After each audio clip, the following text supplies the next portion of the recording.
Hey, what's up YouTube? Twistum here with another deck profile for the month. I'm going to be doing Machina Gadgets, but I first wanted to show you the battle faders. A lot of people have been saying that this card's bad. Battle fader is incredibly broken in my opinion, and I think you're going to be seeing it in a lot of decks in the coming months. So, you know, y'all can knock it if you want, but when you get wrecked by it, you know, don't come crying on a frickin' forum or something, you know, saying anything about it, because the card's good, so stop underestimating it. Alright, I'll get right to the deck. I'm running, as I said, Machina Gadgets. So I got your stable 6 gadgets in here. It's been proven before to not run 3. 2 of each is the best ratio. So there you have it. This deck runs 3 Machina Fortress. This is like the boss monster of the deck, I guess. Just a great card, easy to special summon. And you know, if someone tries to Gale him or KS Reza, or, you know, target him somehow with a monster like Raikou, then your opponent drops their hand right then and there, and you get to ditch a card from it. And if it does die by battle somehow, then you get to destroy a card on the field. It's just a great card. 2,500 beats. It's nice. This deck does run 3 Machina Force. I know a lot of people are going to whine and cry and complain about this card. But this deck kind of focuses on getting Fortress in the grave rather than in the hand. And with Machina Force being a level 10, you know, I can just ditch him for Fortress, special summon him, instead of ditching like 2 gadgets or a gadget in a gear frame or something like that. He's almost never a bad top deck, believe it or not. You know, I almost always have a Fortress in the graveyard, and if one's on the field, then I'm sitting good anyway, so I really don't care. It's proven to be really nice. Deck runs 2 Scrap Recyclers.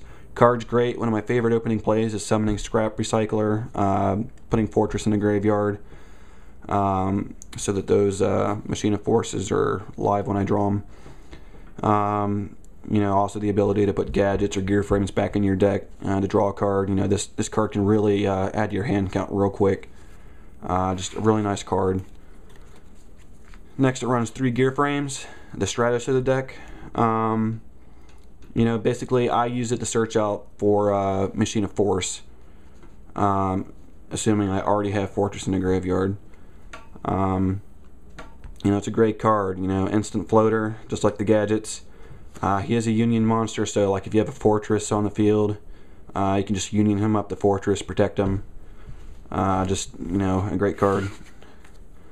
I run 2 Peacekeepers, strictly there to search out gear frame for quicker access. And he's also a union, so you know, if I get a gear frame, gadget, Fortress on the field, you know, union him up to protect him. And whether this card is on the field as a monster or as a magic or trap, union, protecting the monster, whenever, you know, as soon as it's destroyed, you know, I get to use its effect to search out the deck, so quite nice. And the last monster for 20 is Tragodia. You know, gadgets have easy hand counts, and this deck runs a pretty varied amount of levels in the deck, so you know, use it to steal an opponent's monster or something like that. Really is, I think, a staple in gadget decks. On to the spells. I run 3 Book of Moons.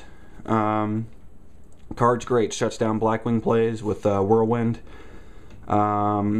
Shuts down Fire Dog plays with the Flamvells. And I mean, it's just an all-around good card. It just shuts down a lot of stupid stuff that's going on, so good card. Next, it runs 3 Smashing Grounds. This is probably one of the better reasons why gadgets, I think, are good right now.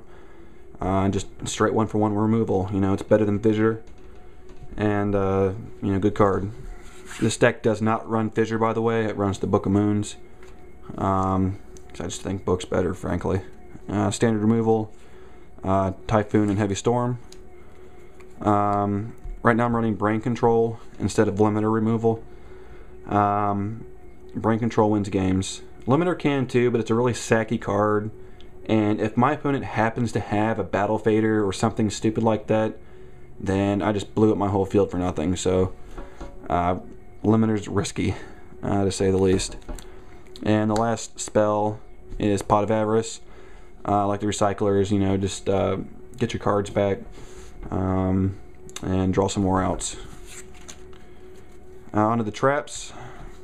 3-Dimensional Prisons, great card. Stardust is huge right now, so he owns Stardust. Like, Prison owns the crap out of it, so just great removal. 2 Bottomless, standard removal, okay. 2 Starlight Roads. This is actually one of the better reasons I like playing gadgets, because obviously with your smaller attack monsters, you got to lay out your defense.